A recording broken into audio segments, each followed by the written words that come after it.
So we start with trolls. Trolls, well, isn't this about altars? Well, if you've spent more than 5 minutes with me, you will know that dolls and toys represent so much to me. So yes, we're starting with trolls, something that makes my soul squeak with joy and my inner child rejoice. The character of Poppy from Trolls as well, the gatekeeper of my mind, a very modern day goddess. So on all of my altars you will see toys, you will see dolls, and yes, you will see trolls. At the back of this altar currently, I'm about to rejig it. I've got empty shelves where tarot decks once were in front of what is the start of my Yule altar. That empty shelf at the back, guess what? Trolls. Yes, trolls in there, along with the little dolls, the spillover from the Enchantimals altar on the top shelf. Let's rejig this cupboard together. Let's put some lights in. It's Yule after all. We're welcoming in the light. So I think altars should be a manifestation of our joy, of our beliefs, of our intent. And I never ever want to squash my joy again or hand over control to it to anybody else. So my altars and here my apothecary, they're all celebrations of myself as a living altar, because our altar is more than a shelf or a cupboard top. It is a visit to Glastonbury to collect chalice, well water, and to cry in the gardens because Mother Mary has swamped you in her love. Our altar is inside us. It's our hopes, our dreams, our memories, our history, our story. It's what we pay attention to. It's our heart. I want to use that chalice well water along with a few drops of cinnamon and orange essential essence to wash this altar space, and my cleansing bells as well. These bells stopped me in my tracks in a charity shop because they're the exact same bells that my mother had a collection of and would terrorise me into cleaning. Hours and hours of brasso rubbing. I'm now no contact with any of my family. I broke free of that, and I keep one dirty and one clean as a reclaiming back of that little girl that I was, that cleaned and cleaned and cleaned to try and earn love. It's a celebration of her and the way she loved, but also a dirty one to say that no longer do I need to jump through impossible hopes for love. We are our own living altar, the love we give ourselves. Let's light up this cupboard. Let's welcome in the light for Yule. I cleanse the space with the two bells. They're going to live in there as well. And now the trolls. So dolls and toys and trolls, these are used for all sorts of things, for spell work, for soul reclamation, and just simply to allow many parts of myself to delight. For too long in my life, my soul was crushed and squashed and silenced. This is me giving my soul full permission to squeal with joy at anything it wants. And for me, that's what my witchcraft path is all about. So with each of these trolls, I'm putting intent for the year. That was Barb. For her, it was to be badass. For Branch and Poppy, it's to trust enough to let in love for the coming year. For this mermaid troll, it's to develop my water witchcraft, especially at my caravan at the ocean. And with Guy Diamond, it's to have the intent of calling people out on their bullshit a little bit quicker than I normally do.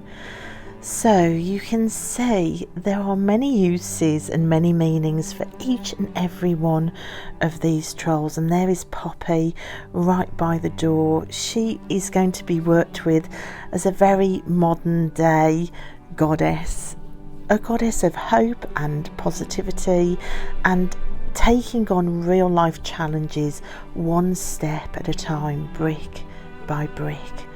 I absolutely adore the never giving up, the get back up again character of Poppy. She's one of my all-time favourite film characters ever. That's why she is gatekeeping the door. I'm going to imagine her gatekeeping my mind in the coming year, checking whether this is doing me good or not. I just love them. Look at the sunniness there and the happiness. And the alien Novi Star dolls in the corner remind me to dream out of this world, to go beyond my comfort zone, to travel to the outer realms. So many meanings. Now this top shelf is looking dark now. I think we need more lights. These are my Enchantimals dolls. I'll show you an altar with those on later, but for now the cupboard is done. It's lit up. We definitely welcomed in the light for Yule. It's all been cleaned in chalice, well water and essential oils, and the Yule altar at the front of it is also finished. I just love it. This makes my soul happy. I can look at this cupboard at night from bed as I journal, and I just feel like everything is all right with the world. It rebalances my soul, and if we view our soul as a living altar, then that's worth everything. Look, I even bought a new lava lamp. Tell me you grew up in the 80s without telling me you grew up in the 80s. But I am loving my Yule altar this year, and if you could only smell it, it smells divine. And I even managed to find these amazing acorn candles. Acorn candles to represent the oak tree of the Dagda, who I'm working with at the moment. So it is a very Celtic pantheon Yule altar. I've got a Celtic tarot deck that I'm working with currently, which has just been the most amazing readings lately. There is a place to charm jewellery and a spring coloured doll waiting to embrace a lightness of touch for next year. And these two dolls looking into their stag crystal ball represent the darkness of winter, followed by a lightness coming in as well. So there's lots of Celtic energy, there's lots of work with the Dagda. There's a little mini cauldron at the front as well, and there's an oak log with 3 tea lights in, one for each of my children, with heart charms as well. So my family's represented on here, including next to this salt lamp, images of my ancestors. There's my dad and my tribe of older crone ladies. Oh, my much missed dad in his younger days, and also my much missed Maisie, my first dog as an adult. And then my paternal grandmother is a second lady in, with a whole army of crones, most of which I don't know, but they just make me feel grounded. This metal bowl representation of the Dagda's cauldron. Oh, there's just so much lovely stuff going on. And at the back, my crystal bell used for cleansing the space. I do like to use sound for cleansing, especially upstairs, because this is all set up in my bedroom. So that's the main Yule altar, and it's just a delight. Underneath it, if you wondered what's underneath, there's loads of tarot deck and oracle deck storage underneath, all hidden away. So I'm really thrilled with the way this is working for me this year, and I'm loving Yule, I think the most that I've ever have done. Now, up on top of this cupboard there is a globe with a fairy in. I always like some nod to the fae on an altar. The tall doll is another jewellery charming doll, and the blue lady Avon bottle is full of water when I went in search of the spirit of the blue lady at Hayden Hill haul and I filled the bottle up with water. Inside I've got magic oils, I've got some tarot spell books, more dolls, swans for Bridget, I've got my Dagda journal which I'm working in at the moment, some current oracles as well.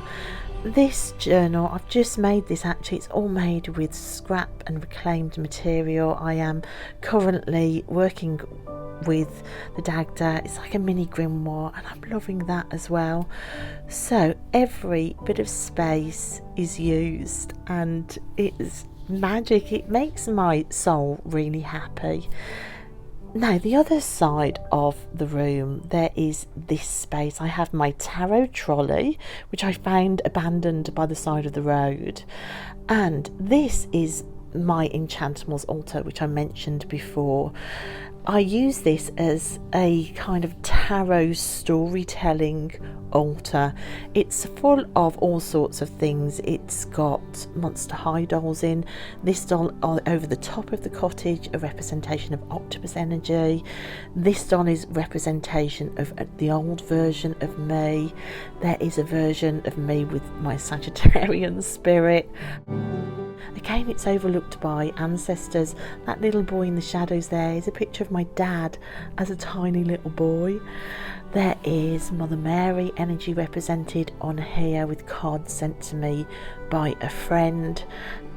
So I've had this altar set up for a couple of years now and it is truly magical because you can story tell with an altar like this. You can use the rooms to represent different things. You can put different things in the room. I've got bottles and ornaments and different toys. And you can really tell your story or your healing journey, or you can represent your intent by what you set out in the rooms. And then that creates amazing spaces to pull tarot cards. It's almost like a 3D spread. Below that, in this little alcove, I work with my Arthurian tarot for the Hallow quest. So there's dual things going on this altar. I use this altar to meditate at and it's incredible. Behind that there is this single shelf which is set up for the Morrigan. There is doll spell work on here at the moment, and there is the Morrigan journal with some loose ink that I do poetry with. So you can see it really is a room where fairy lights are always on, and I do try and welcome in the light at all times. I think when you've had such a long winter in your life, light is very important. And finally, this is my desk space really, and again it's got the most incredible Yule candles with cinnamon sticks in there. There's more dolls to work with in here. That's a little Lego tarot altar I made. There's current decks I'm working with here. Another doll's house to do magic in as well. And some really, really important dolls on my desk space here that stay out all the time, along with some magical artwork, some that I found in charity shops, some that I've made myself. Now these are specific dolls I either use for working with the Morrigan, like this Merida doll, or I use for soul retrieval. They're representations of different parts of me that need reparenting or filling up with love that wasn't given. I've got candle work on here. This green candle is lit for Yule. There is a candle to represent the goddess and the god. There is a sunflower candle for the idea of welcoming in light and turning to the light. And you can see at the back here there's artwork for my deity. Oh, there's all sorts of stuff going on, guys. There is doll work, soul retrieval work, animal energy work, there's divination, all sorts. There's art witchery as well, as you can see with my own work. There's protection magic. Here's a little protective eye that I made out of beadwork and embroidery. You can see I'm working with the Hellenic Oracle and the Rose Oracle at the moment. That's just lent against a sparkle Christmas decoration. But at the back, look, art witchery. That's map artwork magic that I do. And my son, he made me that weaving, so there's family as well represented. I've got the Crow Tarot and the Nature Wisdom cards, which I use to work with the Morrigan. They're constantly out. And yeah, just loads of stuff, as you can see, and I love it. I try and keep a red candle on my desk, which I try and have as the first candle that I light if I'm going to light candles, because my red candle is for the Morrigan, who is my main deity. So coming out of my bedroom, downstairs by the front door, there is another altar. Now this is an altar of natural things that call to us when we go out. Again, it's under some art witchery, that's my own work. So on this altar you'll find feathers and lots of stones. I think stones call to me even more really than crystals. There are a few crystals on here as well.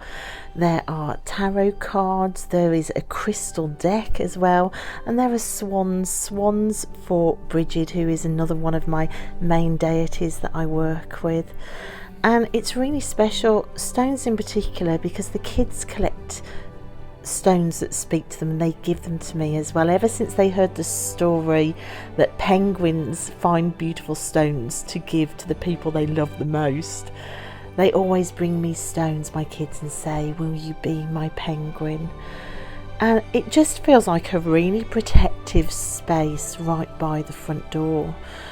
I love to pull a crystal card when I'm waiting for my daughter's taxi to turn up in the morning. I spend a lot of time in the morning standing by this door so I can turn the candle on, I can pull a card. There are potion bottles at the end that my daughter made from slime. I love that altar. And then finally, this is my conservatory. Look, I've got more fairy lights ready to go up in here. But it's my conservatory art studio that looks over my garden.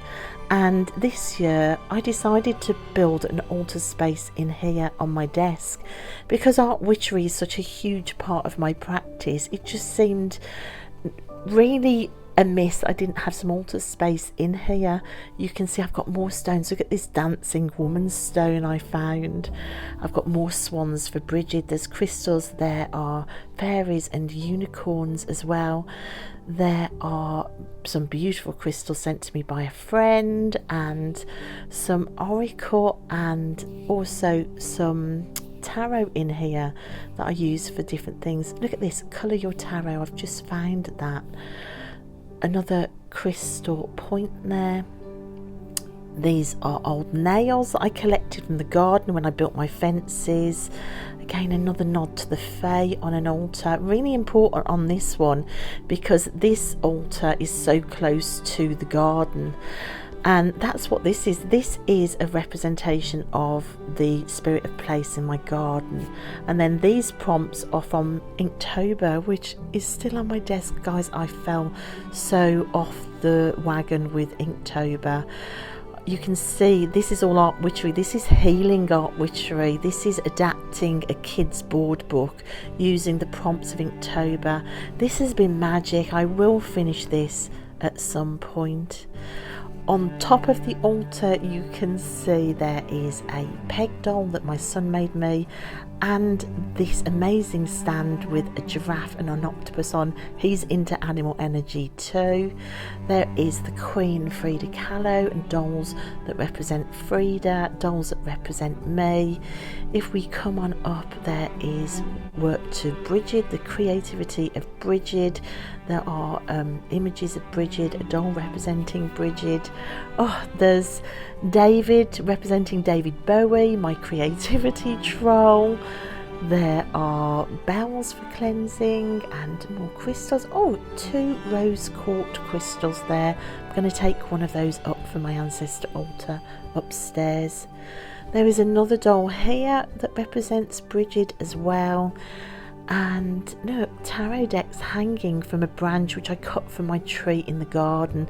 I just couldn't bear to get rid of the branch. I felt like its energy needed to stay on site, so it's now a lantern holder and a tarot deck holder. In there, a Frida Kahlo tarot and a flowers oracle. Again important because this room is right next to the garden, and the garden is a living altar too. Hanging from that branch, I've got lanterns. These are lanterns I painted for my wedding, and I've reclaimed those lanterns. Again, talk about reclaiming the light from the darkness. Every time I light candles in these lanterns, that's what I'm doing. It's a celebration of recovering from that marriage. So look, another giant piece of rose quartz. I'm going to take that piece up to my altar upstairs, I think.